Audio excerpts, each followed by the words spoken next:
ឈានលំពិនីជាទីជ្រះថ្លាទីព្រះមេត្តា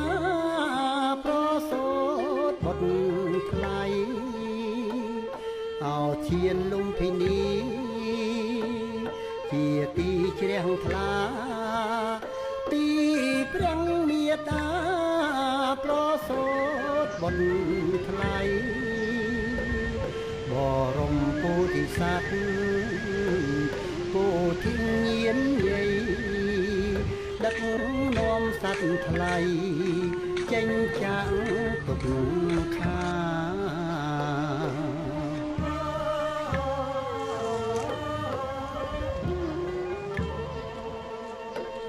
បរមពុទ្ធិសត្វពុទ្ធិញាណយាយដឹកនាំសត្វថ្លៃចេញចាក់ទុកខាប្រសូតមកភ្លាមស្ដេចឈរសំឡឹង